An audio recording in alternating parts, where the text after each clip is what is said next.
Hello lovely people, কেমন আছেন সবাই? আশা করি আপনারা সবাই ভালো আছেন। আজকে আমি দোকান থেকে তাড়াতাড়ি চলে আসলাম কারণ আজকে শুক্রবার। আর বাসায় এসে দেখি আপু গরম গরম খিচুড়ি আর ডিম ভাজি রান্না করছেন। তো আমার তো রান্নার গ্রান পেয়ে পেটে অনেক খিদা লেগেছে। পরে ভাবলাম যে একটু তেঁতুলের চাটনি করি। চাটনি তো হয়নি, মনে হচ্ছে যে তেঁতুলের ঝোল। আমার খিদা লাগছিল বলে তাড়াহুড়া করে আমি নামিয়ে ফেলেছি। ঝাল খেতে কার কার পছন্দ? আমার কিন্তু অনেক পছন্দ। আমি কিন্তু ভাতের সাথে প্রচুর ঝাল খাই। ভাত বলেন, যে কোনো খাবার বলেন, স্ন্যাক্স বলেন। পাশে আমার আম্মু আমার সাথেই খাচ্ছিল। পরে আমি আম্মুকে বললাম, তুমি কেন নাও না, খেয়ে দেখো, অনেক মজা হয়েছে। বিশ্বাস করবে না, খিচুড়ির সাথে তেঁতুল, তারপর ডিম, তারপর একটু মরিচ, সেই খেতে হয়েছে। আর খাচ্ছি আর অনেক তৃপ্তি পাচ্ছি আমি। আর আপনারা অনেকেই বলবেন আমি গোসল না করে খেতে বসেছি। হ্যাঁ, আমি একটু উল্টা, গোসল না করে আমি খেতে বসেছি। সমস্যা কি? খাওয়ার পরেও আমি গোসল করতে পারবো। খাওয়ার পরে রেস্ট নিয়ে গোসল করে আস্তে ধীরে তারপরে আমি আমার শপে চলে যাব। তো আজকে আমি আমার দোকানে একটা পার্সেল অর্ডার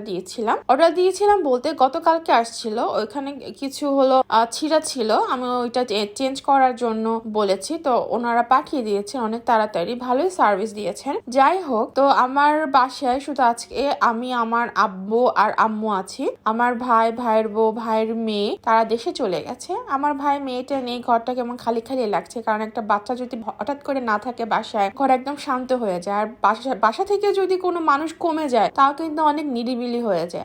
আমরা এখন নিরিবিলি, যে যার মতো, যে যার কাজ নিয়ে আমরা আছি ব্যস্ত, এই আর কি। তো আপনারা সবাই ভালো থাকবেন, সুস্থ থাকবেন, আর আমার জন্য অনেক অনেক দোয়া ও আশীর্বাদ করবেন।